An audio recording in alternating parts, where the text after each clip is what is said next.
Donc, pour ce deuxième panel, on accueille des personnes qui ont participé à la première cellule, Isabelle et Jean-Claude, et à la deuxième cellule, Jannick et David. L'objet de ce panel est de mettre en valeur l'implication et les actions qui ont été menées dans les deux cellules de co-création dans le cadre du projet La Vie. Les panélistes vont aborder des moments forts de leur participation ainsi que des tensions qui ont permis un cheminement ou une évolution dans leur milieu. Le panel va être animé par Ève parce qu'elle est excellente. J'ai pas perdu ma job entre les deux, c'est bon. Donc, rebonjour tout le monde. Je vais présenter les participants à ce deuxième panel. Donc, d'abord, on a Jannick. Jannick a enseigné pendant une douzaine d'années au primaire. Elle est conseillère pédagogique depuis 13 ans dans des dossiers de mathématiques et sciences et technologies au primaire. Elle répond aux 32 écoles primaires de son centre de service scolaire, qui est le centre de service scolaire Kamouraska-Rivière-du-Loup. On a aussi Isabelle, qui est à ma gauche, qui travaille comme conseillère à la vie professionnelle et pédagogique à la Fédération des syndicats de l'enseignement, affiliée à la Centrale des syndicats du Québec. Elle est enseignante de français de formation et ses principaux travaux concernent la réussite éducative, les enjeux autochtones et le numérique en éducation. Après une vie professionnelle de 30 ans dans le réseau de la santé et des services sociaux, Jean-Claude, qui est juste ici, est depuis 17 ans conseiller en management avec des intérêts particuliers sur l'utilisation du numérique dans la vie professionnelle et la vie quotidienne. Il est aussi père d'une fille de 38 ans avec d'importantes difficultés d'apprentissage et il soutient l'utilisation des outils numériques dans sa vie quotidienne. Et finalement, David, le dernier et non le moindre, est coordonnateur des services éducatifs du Centre de service scolaire Kamouraska-Rivière-du-Loup depuis 3 ans et il participe activement au dossier numérique. Donc, merci à vous quatre de nous honorer de votre présence sur ce panel aujourd'hui. Donc, ma première question, elle s'adresse à Isabelle de la cellule 1 et David de la cellule 2, plus spécifiquement, mais si les autres veulent rajouter des choses, vous êtes évidemment bienvenus. J'aimerais que vous puissiez me parler de l'objet de la cellule de co-création à laquelle vous avez participé. Donc, on pourrait commencer avec toi, Isabelle. Alors, bonjour tout le monde. Nous en avons entendu parler un peu tantôt avec Michel et Annie de l'objet de la cellule 1. Grosso modo, là, parce que le temps est compté, nous devions vraiment poser un regard sur les inégalités numériques en contexte scolaire, puis arriver à trouver des solutions ensemble. Puis dans mon esprit, le « ensemble » est écrit en grosses lettres, en caractères gras. C'était hyper important dans la cellule. Puis l'objectif était de pallier ces inégalités-là. Donc, on devait réfléchir ensemble à trouver des solutions pour répondre aux besoins. Puis, ultimement, à élaborer un prototype, toujours pour réduire les inégalités dans le milieu scolaire. Merci beaucoup. Est-ce que tu peux nous parler de la cellule 2, David? Oui, tout à fait. Mais avant, je pense que je dois vous raconter l'histoire de où que ça vient. L'histoire avec un grand H. Là. En fait, nous, dans notre centre de service scolaire, il y avait comme certains besoins qui émergeaient des milieux. Notamment, les enseignants disaient, bien, on a des élèves avec des compétences numériques inégales, là, qui sont variées, puis tout ça. Après ça, on avait le service d'éthique qui disait, bien, nous, on veut équiper nos écoles, mais on ne sait pas comment les équiper, on ne sait pas quel logiciel, application offrir, puis tout ça. Alors, ils nous ont demandé justement qu'on fasse une progression des apprentissages. Étant donné que le besoin venait aussi du milieu des leaders numériques qu'on a parlé, alors c'est eux qui nous disaient, on veut un guide, on veut aider nos collègues, mais on ne sait pas avec quoi, on ne sait pas, on est qui nous autres pour décider c'est quoi les bonnes pratiques au niveau numérique. Alors, on a travaillé la progression des apprentissages numériques que nous, on a appelé là, une proposition des apprentissages numériques parce qu'on ne voulait pas l'imposer aux enseignants. Alors, l'année passée, on a écrit, on a fait 4-5 rencontres pour écrire notre proposition des apprentissages. Puis là, il y a un document qui est né dont on est très fiers, puis tout ça. Mais là, l'histoire ne s'arrête pas là. Il faut la partager. Jannick, elle a dit qu'on avait 33 écoles primaires. Ça fait 3800 élèves. Comment on fait pour rendre ça concrètement dans la vie des élèves et dans la vie des enseignants? Alors, c'est ça. Nous, on a fait là, une réflexion 1.0 là, que je vais appeler. Puis, tu sais, on s'est assis, puis on a mobilisé les directions, on a mobilisé les leaders numériques pour essayer de pousser là, la proposition des apprentissages numériques dans nos écoles. Et la réaction, elle a été géniale, là. Franchement, tu sais, d'après moi, d'ici toute la fin de l'année, là, toutes les directions ont embarqué dans le projet, les leaders aussi. On était très contents, mais tu sais, Il reste que, tu sais, c'est gros, là. Tu sais, vous savez, la tâche enseignante, c'est un bon paquet. Alors, on n'était pas 100% convaincus. Et là, est venue là, l'idée de collaborer avec une équipe de chercheurs d'animation incroyable, tout ça qu'on appelle le projet La Vie. Et on a décidé là, d'embarquer dans le projet pour trouver comment soutenir nos enseignants. Et ça a été la question là, à laquelle on s'est penché, comment soutenir nos enseignants dans l'implantation de la proposition des apprentissages. Merci beaucoup pour l'historique. Euh, Donc, ce serait quoi les éléments marquants de votre participation dans la cellule de co-création? Puis là, je m'adresserai plus spécifiquement à Jean-Claude de la cellule 1. Dans mon cas, à moi, j'ai eu une invitation d'Annie.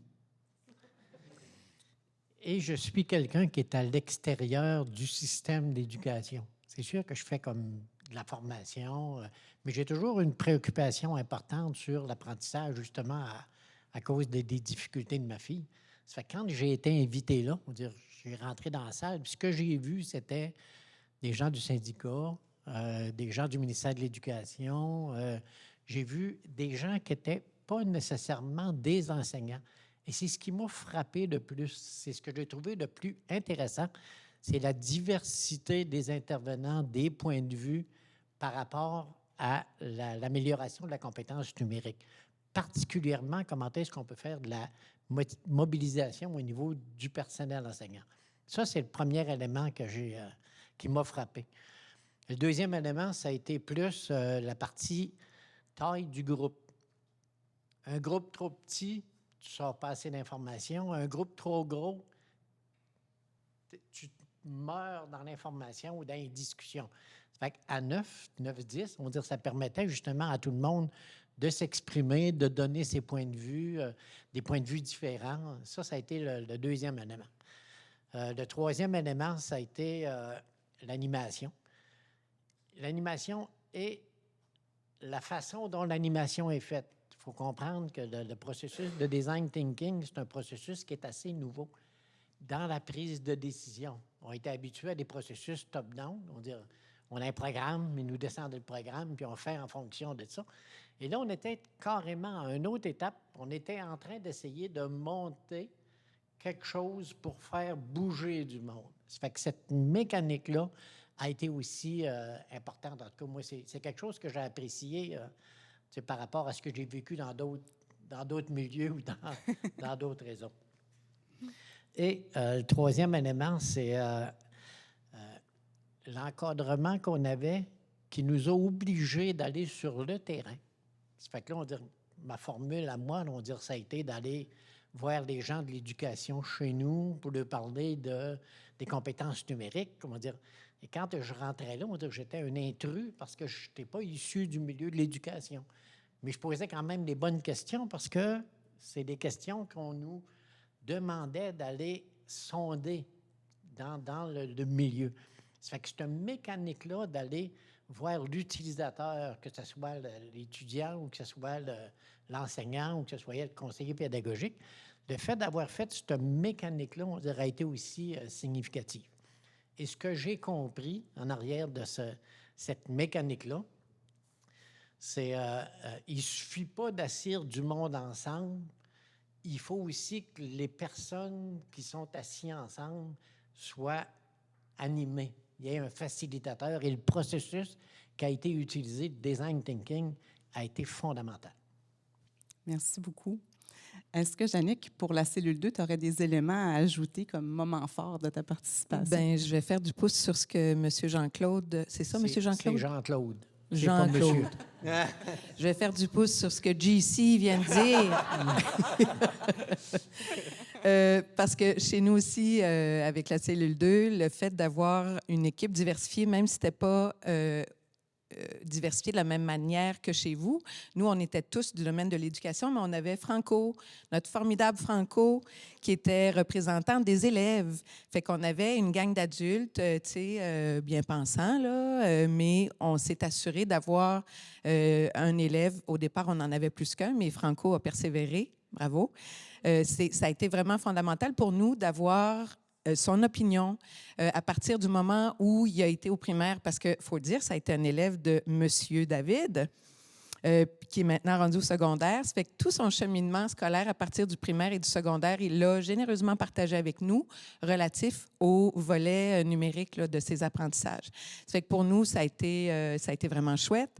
Et je fais aussi du pouce sur ce que vous disiez par rapport aux techniques d'animation qui ont été utilisées, parce que souvent, quand on allait à la cellule, à une rencontre de la cellule, on était content d'y aller parce qu'on aime ça être ensemble, mais on se disait à chaque fois, bon, qu'est-ce qu'on va faire aujourd'hui? Puis on était tout le temps dans le flou, on n'était jamais sûr qu'on faisait les bonnes affaires, qu'on allait dans la bonne direction, puis on va-tu aboutir à quelque chose? Puis j'ai compris avec le temps que pour Séverine et Annie, c'était, entre guillemets, volontaire, ces espèces de périodes-là, de passage obligé, parce que c'est ça qui provoquait le conflit cognitif, qui amenait la discussion un peu plus loin, qui nous obligeait à changer notre perception, à réajuster. On a utilisé des post-it de plein de couleurs, des marqueurs de plein de couleurs. On a changé nos post-it de place. Puis, dans le fond, tout ça, ce qu'on faisait avec des post-it de couleurs puis des marqueurs, ça représentait un petit peu ce qui se passait dans notre cerveau, dans notre tête, mais aussi l'avancement de notre discussion, puis ça nous aidait à préciser là, notre objectif. Fait que, en tout cas, moi, c'était nouveau pour moi de me lancer dans une aventure comme ça, même si j'ai une formation d'enseignante, là. C'est pas tout à fait comme ça que j'enseignais. Au primaire, je sais pas si ça marcherait. Faudrait l'essayer. On s'en va vers les causeries mathématiques qui sont un petit peu, comme le disait Annie, là, c'est remettre l'apprentissage entre les mains des élèves, puis c'est ce qu'on a vécu. Fait que voilà, quelques moments forts pour ajouter à ce que JC disait. Merci. Est-ce que David, Isabelle, vous voulez ajouter des choses au niveau des moments forts? Bien, moi, un moment fort, c'est lorsqu'on est allé faire des entrevues sur le terrain pour savoir, pour connaître la perception des gens. Et une des idées qu'on avait proposées qui, moi, m'avait accroché comme solution. Et là, quand on a comparé la solution qu'on avait déjà un petit peu mis en place dans notre centre de service versus les perceptions, je me suis rendu compte que sans aller questionner les gens, on aurait vraiment frappé un mur parce qu'on n'était pas dans la bonne direction. Puis, je me rappelle, à la sortie d'une rencontre, je me disais, OK, là, c'est où qu'on s'en va. Là, j'ai l'impression qu'on ne s'en va pas dans la bonne direction, mais ça a été un passage nécessaire pour se rediriger vers, selon moi, des solutions là, qui sont meilleures. Merci.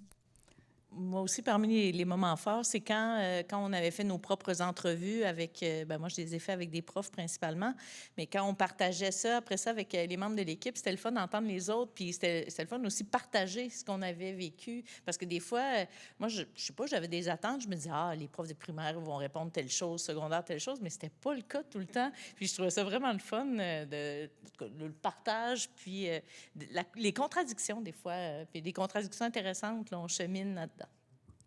Fait que vous avez noté beaucoup de choses positives dans les faits marquants, mais si c'était à refaire, puis si vous pouviez faire quelque chose différemment, ce serait quoi, puis comment vous le referiez? Donc, je vais commencer par toi, Isabelle, au niveau de la cellule 1. C'est moi qui vais faire une petite histoire comme David tantôt.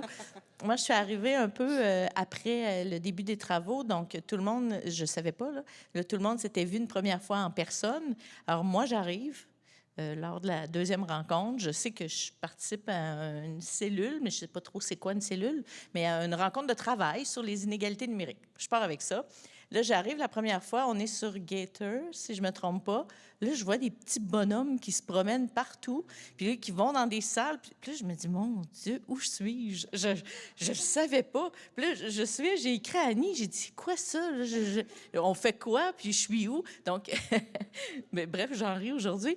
Mais si c'était à refaire, tu sais, en tout cas, c'est sûr que tous les autres étaient sur le même pied d'égalité, mais tu sais, quand il y a quelqu'un, une retardataire comme moi, qui arrive un peu en retard, c'est vraiment important, surtout dans un processus de design thinking, de bien savoir dans quoi on s'embarque. Je pense que, tu sais, ça, c'est la première chose. Mais tu sais, c'est pas une grosse chose à améliorer, là. La deuxième chose, peut-être, parce que c'est sûr qu'on était coincé un peu dans le temps, mais si on avait davantage de temps juste pour pouvoir faire nos entretiens individuels avec des gens, parce que j'aurais tellement aimé mieux en rencontrer plusieurs. Puis c'est sûr que moi, c'était des profs, là, c'est plus difficile à joindre, surtout tout dépendant des périodes, mais j'aurais aimé vraiment avoir davantage de temps pour pouvoir mener ces entretiens-là, puis pousser plus loin peut-être. Puis, là, je passe du coq à l'âne. À la fin, quand on est arrivé avec un prototype, j'aurais aimé avoir du temps pour tester ce prototype-là ou tester l'idée avec les gens que je représente. Puis ça, j'ai pas pu le faire. D'ailleurs, je roule mes mots, mes lettres se roulent dans ma bouche. Puis, dernière chose, j'en ai plusieurs, mais encore une fois, c'est constructif. Je ne savais même pas qu'il y avait une deuxième cellule. Tu sais, j'aurais aimé ça, peut-être juste être pas participer nécessairement, mais être mise au courant de l'évolution du projet. Fait que je pense que c'est toutes des choses qui sont réalisables. Mais dans l'ensemble, j'avais beaucoup plus d'éléments positifs. Bien, on répond un peu aux derniers besoins aujourd'hui en se voyant tout le monde, en faisant le lien entre la cellule 1 et la cellule 2. Et toi, David, au niveau de la cellule 2, qu'est-ce que tu referais différemment? Oui, bien, qu'est-ce que nous, on n'a pas fait, mais que nous allons faire? Parce que les autres pensent que c'est fini, que le projet La Vie est fini, mais moi, ça m'a donné de l'ouvrage en titi. Hein? La vie commence pour moi. Ça fait que je vais vous présenter, parce qu'en fait, nous, l'objet, dans le fond, la solution finale à laquelle on est arrivé, bien, moi, il y a du travail derrière ça. Là, tantôt, je vais en reparler un petit peu, mais il y a du travail là, que je dois poursuivre. Alors, qu'est-ce qu'on n'a pas fait, puis que je crois qu'on aurait dû faire en équipe, c'est d'aller prendre le pouls des compétences numériques chez nos enseignants et chez nos élèves. Alors, nous, on va avoir un impact chez les élèves parce que c'est comme ça l'objet final, bien, le but poursuivi. Alors, on veut savoir c'est quoi l'impact au niveau de la compétence numérique de nos élèves, mais on n'a pas pris le pouls. On ne sait pas où ils sont rendus nécessairement de façon objective en date d'aujourd'hui. Alors, c'est quelque chose que je veux faire là, dans l'avenir. Je veux dresser un portrait des compétences numériques de nos élèves et voir dans 1 an, 2 ans, peut-être même 5 ans, ce que notre solution va avoir donné comme impact. Bien, ça s'inscrit quasiment dans un modèle RAI. Aller prendre des données, aller vérifier où est-ce qu'on en est, mettre des choses en place pour enseigner en fonction de l'objectif qu'on se fixe, puis vérifier après quelque temps, est-ce qu'on atteint nos objectifs. Fait qu'on est cohérent avec la RAI, David. Bravo. Belle cohérence. Selon vous, puis on va commencer avec toi, Jean-Claude, JC, qu'est-ce qu'il faut absolument garder du projet à partir de ton vécu de la cellule 1? Dans mon cas, à moi, ce qui m'a le plus frappé, c'est le processus. Je le connaissais, mais on dirait comme c'est un processus que pas tout le monde connaît. Après 2-3 fois que tu as passé dedans, l'inquiétude ou le nuage qu'il y a, on dirait, tombe assez facilement. OK? C'est pour ça que ce processus-là, on dirait, est à garder puis on dirait à expérimenter ailleurs que sur ce type de projet-là. On dirait, c'est significatif.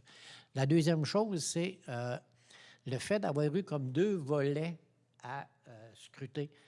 On a été faire des entrevues, faire comprendre un peu le milieu, mais il y a aussi une recherche qui a été faite, on dirait, par... Et ces 2 éléments-là nous ont permis justement de prendre une décision qui est plus fondée sur des données que sur notre propre perception. Et ça, c'est à garder, on va dire, c'est majeur comme choix. Et après ça, dernier élément, c'est donner du temps au temps de faire son temps. Vous comprenez que de faire de la mobilisation au niveau des compétences numériques auprès des enseignants, puis on dit de réussir à faire atterrir ça, c'est pas demain matin. Ça fait que quand on commence un processus comme ça, il ne faut pas s'attendre que ça va changer la Terre demain matin. Il faut se donner le temps, j'aime ça. Et toi, Jannick, pour la cellule 2? Bien, l'ensemble du processus a fait que les décisions qu'on a prises sont appuyées sur une démarche. quand on a des décisions à prendre, quand on a des choix à annoncer qui impliquent plus que juste une petite gang, bien, c'est important que ce ne soit pas juste appuyé sur des perceptions. Là, on est allé voir, on a questionné des enseignants, on est allé valider nos perceptions pour être sûr que la solution à laquelle on en venait était la bonne, parce qu'après ça, bien, il faut convaincre les patrons. Parce que quand on veut ajouter des ressources humaines, quand on veut ajouter des ressources matérielles, ça signifie un signe de pièce. Puis un signe de pièce, ben, il faut tout le temps qu'il y ait des bons arguments pour que les solutions passent. Fait que voilà, pour nous, c'est ça. Merci beaucoup. Puis, dernière question pour boucler la boucle. Qu'est-ce que ça a apporté de plus dans votre milieu d'être impliqué dans la vie? Puis, je commencerai peut-être par toi, David. Ben, c'est ça. En fait, moi, ça me donne des munitions. Je suis rendu un meilleur soldat, je crois, pour vendre le projet. Nous, notre solution finale, là, c'est l'ajout d'un conseiller pédagogique qu'on appelle accompagnateur en premier pas numérique. Puis, comme Jannick l'a si bien dit, là, c'est ça, il y a des ressources, puis il n'y a pas des ressources qui sont ajoutées. Il n'y a pas de l'argent qui est tombé du ciel ou de nulle part. Alors là, ça l'amène un changement. Alors, pour réaliser ce projet-là, que moi, je crois fondamentalement, bien, il faut essayer de convaincre des personnes clés pour dire, bien, toi, là, les ressources que tu as présentement, on va déplacer ces ressources-là ou le financement de ces ressources-là vers une solution. Alors, vous comprendrez que pour moi, sans l'apport du projet La Vie, sans les explications, sans le processus, j'aurais peut-être une certaine crédibilité, mais là, on vient de m'ajouter de la crédibilité. Et je n'ai pas de la crédibilité, mais le projet a de la crédibilité, la solution de l'équipe a de la crédibilité. Pour moi, c'est vraiment plus facile de le présenter quand ce n'est pas ma solution, mais notre solution. Alors, pour moi, là, c'est parce qu'on est rendu à ces étapes dans le projet. Là, comme je vous disais, eux autres, c'est terminé peut-être pour le projet de recherche, mais moi, dans mon quotidien, ça continue, puis je suis vraiment là-dedans. Et quand je vais l'expliquer aux personnes qui vont être impactées par la solution, bien, je crois que l'explication de la démarche, d'où ça vient, que ça a été consulté, que ça a été validé, qu'il y a peut-être une cinquantaine de personnes, même plus, là, je n'ai pas fait le calcul, mais près de 60 personnes qui ont réfléchi, qui ont amené des idées, puis tout ça. Alors, je crois que je vais être capable de mieux faire passer le changement dans mon milieu et de l'expliquer. Merci. Est-ce que toi, Jannick, tu vois d'autres apports pour votre milieu? Bien, le mot notre solution que David vient de sortir, je pense que c'est vraiment le mot-clé. C'est ça que ce projet-là, entre autres, a permis. Trouver notre solution, qui n'est pas la solution unique à l'équipe, mais qui est une solution qui répond aux besoins de l'ensemble du centre de service. Ça fait que ce n'est pas juste notre solution pour les gens qui étaient dans la cellule La Vie, c'est notre solution au sens large. Fait que bravo, puis tu vas avoir de l'ouvrage, David. Oui, je pense que vous ne manquerez pas d'ouvrage pour les prochains mois et années. Est-ce que vous voulez ajouter des choses? Il nous resterait peut-être une petite minute s'il y en a qui veulent ajouter des éléments. C'est sûr que des processus de changement social, on va dire, toute la partie numérique, on va dire, ça impacte sur plein d'affaires. Là. Ça fait qu'il faut le prendre à petite bouchée. Ça fait que dans le cas de l'éducation, prendre une petite bouchée, l'essayer. Si ça marche, ça marche. Si ça ne marche pas, on recommence. On recommence ailleurs. Mais il est tellement important, puis il y a tellement de sceptiques par rapport à l'utilisation du numérique. Il faut justement commencer. C'est très sage. Et puis avec les enseignants, comme bien d'autres personnels, là, c'est toujours, surtout les enseignants, quand un outil répond à une intention pédagogique, je pense que c'est la clé du succès. Puis là, je pensais répondre à la question qu'est-ce qu'il faut garder dans le projet, là? Puis finalement, je n'y ai pas répondu. Mais oui, puis là, je défais la conclusion un peu. Mais tout tout l'aspect démarche de co-création, pour moi, c'était hyper important. Puis quand on co-crée, au début, je disais interordre parce qu'il y avait des gens du collégial, des chercheurs, il y avait des représentants d'enseignants, de la société civile. Puis une démarche de co-création comme ça, intersectorielle, je dirais, c'est très, très, très riche. Puis là, peut-être pour répondre aussi à la dernière question, qu'est-ce que ça amène, qu'est-ce que ça a amené, en tout cas dans mon quotidien, dans mon milieu? Souvent, comme responsable du dossier numérique à la Fédération des syndicats, je suis amenée à faire des présentations en conseil fédéral devant nos présidents de syndicats locaux. Puis, quand je présente une participation à un projet comme celui-là, ils sont conscients de toute la démarche, de l'impact aussi d'être associés avec des chercheurs, un peu le terrain chercheur. Tu sais, nous autres, c'est beaucoup, beaucoup recherché depuis plusieurs années, puis on est en mode solution. Puis je pense qu'ils ont vu dans ce projet-là aussi l'importance des solutions qui aboutissent en bout de ligne. Fait que je pense que ça a été un beau... c'est très nouveau, mais vraiment un beau processus. Super. Donc, tu reparticiperais. On peut garder ton nom. Excellent. Bien, merci beaucoup. Merci de vous être prêté au jeu. C'est très apprécié. Bien, merci à toutes les personnes qui nous ont accompagnés, en tout cas. Ça a été précieux.